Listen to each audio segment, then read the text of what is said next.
my channel. Today we're going to be talking more about verb tenses. So remember, these are action words or doing or being words, and we're going to deal with when these things take place, when they happen, the time in which it happens. And these are called tenses in verbs. The first thing to mention is what I mentioned in the previous video was the three main simple tenses we have for verbs are the past, the present, and the future. Now, today's video is going to be specifically about the past tense. That's the focus of this video. So I've written down two examples for us today to do with the simple past tense. For example, I walked, I did. And you'll notice that the verb walk here has the ending ed added to it. So very often we're going to add ed to the end of a present tense verb or the base verb to make it past tense, either ed or a d normally. There are exceptions. In English there are so many exceptions. One or two of them would be the verbs put and cut. For example, I put it on the table. Could be right now, or it could have happened in the past. I cut my hair, could be right now, or it could have happened in the past, and it all depends on the context of the sentence. So those two verbs are examples of exceptions that you don't add the ed ending to, but generally the ed ending, ed, is added to the base verb to make it simple past. I walked, I did. Now, the next tense is quite interesting. It's called the past perfect. What this is telling us is that something started in the past, it ended in the past, it's part of our history or part of something that happened to us or we did, but it started and ended in the past, and then something else might have happened. So it can be related to other things that happened, but this particular thing started and ended in the past. And the way we construct this verb tense is we take the verb had plus the past participle.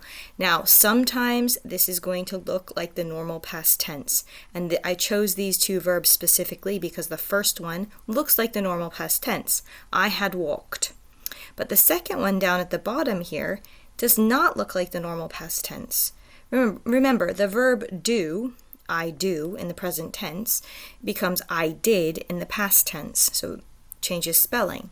But the special form of the verb, called the past participle, is added to the verb had to make the past perfect.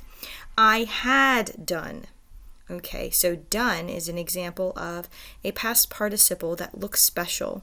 There are many of these, which I'll probably have to make a video specifically about past participles. So some examples of them that look special or different would be gone, done, been, broken, spoken, woken. There are so many. So you can't just say it's going to look like this past tense. It's sometimes going to look very different.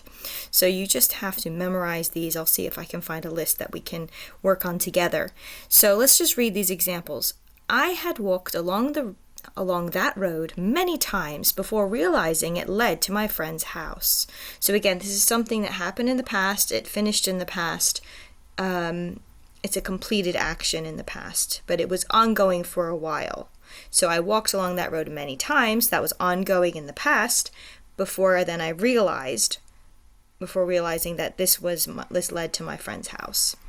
Okay, the next example. I had done many things at camp that year, but I never knew which one was my favorite. So again, this is an action that started in the past. I had done many things. I continued to do many things in the past, and then it ended in the past. And looking back, I never knew which one was my favorite, it's saying.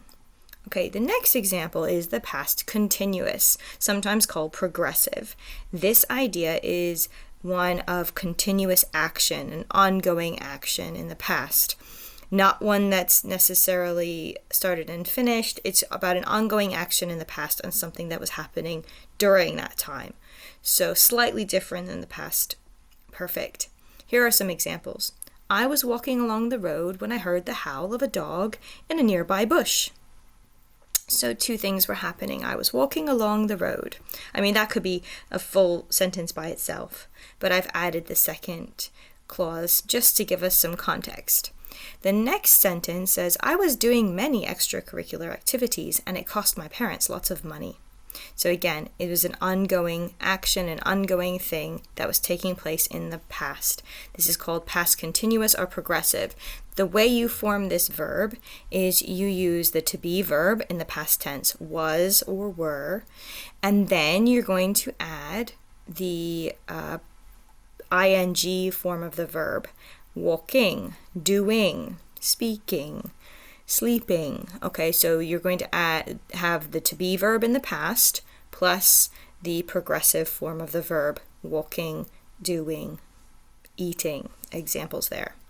Okay, another example here is the past perfect continuous. So here we're getting a combination of things here. Remember, in the past perfect, you're always going to use had. Then you're going to make it perfect. That's the beginning. Then to make it perfect, you're going to add the past participle. And in here, I've got an example. You're going to add been. Okay, this is the past participle of the to be verb. Okay, to be, I am, you are, he is. That's present tense. The past tense, I was or we were. And then for this form of the verb, it looks very special. It changes to been. I had been. Then you're going to add the continuous form of the verb. So the base form plus ing, walking. I had been walking. So again, this was an action that started in the past and it was continuing to go on in the past, but it's done now. It was started and completed in the past, but it was continuous for a while. I had been walking along the beach when suddenly I saw a shark fin in the water. So again, something interrupted this motion. That's an example of using that form of the verb tense. Another example here, I had been doing my homework faithfully all year. So that started in the past and it finished in the past. But on the last day, I decided to go out to the cinema instead. So there was a break with that past and with that moment, and then I did something else. So I will probably have to go further into each one of those individual tenses, especially talking about the past participle at some point in the future. But for now, that's all. And thank you for watching, and I'll see you again very soon.